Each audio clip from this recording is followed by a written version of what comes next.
Dobro jutro, dobrodošli u novi vlog. Trebao sam u 7, to sam bataljen, tek u 8. Ladno, brate, ladno.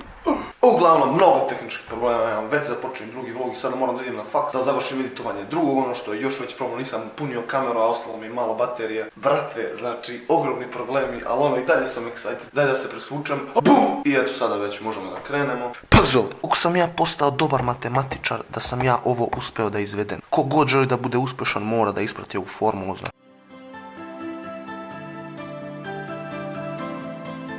Još jedan problem je što ja nemam internet kod sebe u stanu. Olo, brate, pušam ja priču. Kažem, nemam internet kod kuće, tako da neću moći da uploadujem klipove, dakle morat ću svaki put sa faksa i morat ću da se snalazim, ali ukrašću od nekog komšija. Može internet, please? Tako da, ono, bukvalno snaći ću se.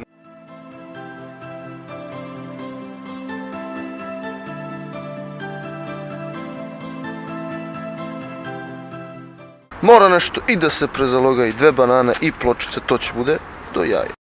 Open day, došli novi studenti. Ok, čitaonica ne radi i sad ću ovdje da editujem vlog.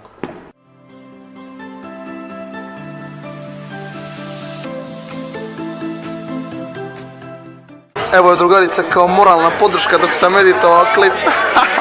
Reci čao! Završio sam prvi vlog, konačno sad ću da ga objavim. Onda se sutra vraćam za Čačak, ono, nema veze, to je za mene malo tough, ali do ja što ću imati kontent na svima za vas. Idemo se dalje, ovdje sad da se upišem.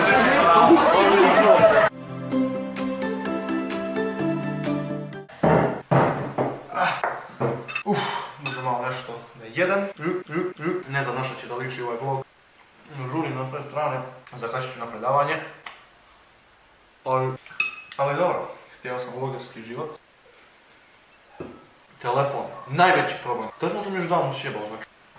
Pogledajte ovo, znači, skrcam u ekran tu, pesnicom, prebacim ja juče u režim štednje i onda fazon imaš samo za poruke i pozive. Ne mogu da vratim, sve preko laptopa, nemam bateriju za laptop. Znači, uvijela samo problem do problema i...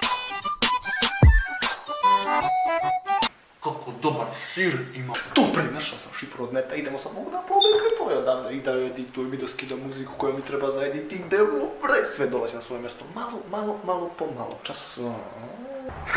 Podrigujem se. Neću! Htio sam da podrignem, ali nije moglo. Ono, bio sam na faksu malo tamo, nisam ništa snimio, jebi ga, brate, smožilo me predavanje mnogo, zašto je spojio 2 časa, ja to mrzim, brate. Ono, ne mogu da slušam čovjeka toliko dugo da mi priča, brate, a ja uglavnom nisam aktivan, tako da ono, evo ga, brate, dao sve ispite na budžet.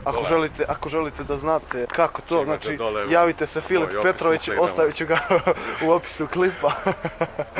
Svi sad hoće da dolaze kod mene, ja kažem, ljudi polako, jedno po jedno, I ništa, brate, treba da odradim treninge, sad ima da padne mrak, pa vjerovatno to neću snimiti, mada ko zna. Evo, ovo je tek drugi vlog, a ja sam već iscrpljen od snimanja. Ovakav užurban tempo nisam imao priliku da iskusim ranije i drago mi je što to mogu sada da izdržim, iako me zamara mnogo. Kad god naiđe ovakav neki trenutak, držite fokus, ostanite pri onome što volite da radite, znači obožavam da snimam.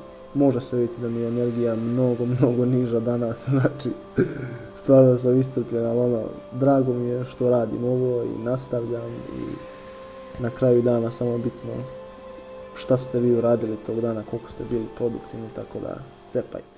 Ipak sam prvo išao u menzu, onda sam se vratio, obavio par poziva i malo dok se slegla hrana. Sad će 9 sati i nisam odradio trening, ali sad ću da ga odradim, znači odo dole, ima neko dvorište tu, malo na travici tamo vamo. Ne znam šta liči ovaj vlog uopšte, znači blage veze nemam. Sad ću da ga završim i već sam iscrpljen od editovanja i svega. Zašto sam jučer sedeo 3 sata secko, ono, naporno je, nije lako. Neću se žalim, želim ovo da radim i nastavljam. Vidimo se sutra. Puz!